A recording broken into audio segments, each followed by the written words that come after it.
मुझे बिल्कुल भी नहीं पता आप ये चैप्टर किस तरीके से पढ़ते हो, पर ये अप्रोच अगर आपने देख ली तो चैप्टर में नजारे आ जाएंगे, नजारे। देखो जी, बात कुछ ऐसी है, सारी दुनिया जो है खाने के लिए लड़ रही है।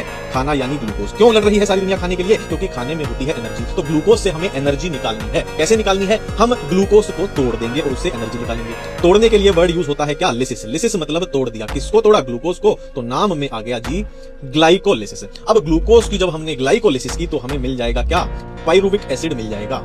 Pyruvic acid. अब इस पाइरुविक एसिड के पास आएंगी दो पॉसिबिलिटी।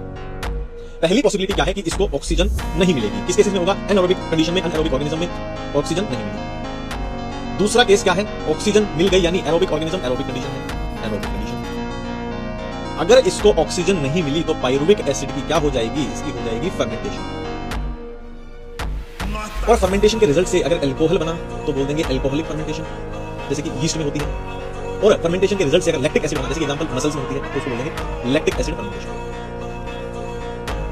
इधर एरोबिक की बात करें, अगर पाइरुविक एसिड को ऑक्सीजन मिल गई तो ये पाइरुविक एसिड कन्वर्ट हो जाएगा, कन्वर्ट हो जाएगा, कन्वर्ट हो जाएगा इसमें acetyl coenzyme A, acetyl coenzyme A. और इस रिएक्शन को पाइरुविक एसिड का एसिटाइल कोएंजाइम ए में बदलना, ये रिएक्शन को हम बोल दिया करते हैं क्या?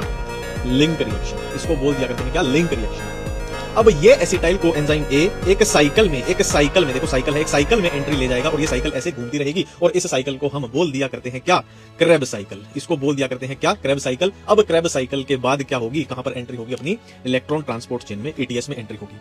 अब यहां पर देखिए कितनी प्रोसेस अपने को दिखाई दे रही है। देखो जी, ग्लाइकोलिसिस हुई नंबर 1, इधर कौन सी हुई? लिंक रिएक्शन नंबर 2, और कौन सी हुई? Krebs cycle number 3। चलो ईटीएस को भी काउंट कर लेते हैं। ये 4 चीजें हो रही हैं। क्या मैं बोल सकता हूं? देखो यहां तक तो हम एनारोबिक एरोबिक की कोई बात नहीं कर रहे थे, मतलब यहां से ऊपर एरोबिक प्लस अनएरोबिक दोनों सेम चल रहा है, मतलब ग्लाइकोलिसिस एरोबिक एनारोबिक दोनों में होगी। फिर एनारोबिक में क्या होगी? फर्मेंटेशन। और एरोबिक में क्या होगी? लिंक रिएक्शन होगी, क्रेब साइकिल होगी और ईटीएस होगी।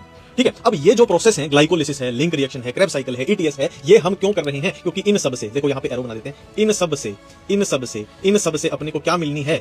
एनर्जी मिलनी है, एनर्जी मिलनी है। अब एनर्जी भी दो तरीके की मिलेगी, दो तरीके की। एक तो डायरेक्ट एटीपी मिल जाएंगे, डायरेक्ट एटीपी मिल गए, इनका यूज कर लो।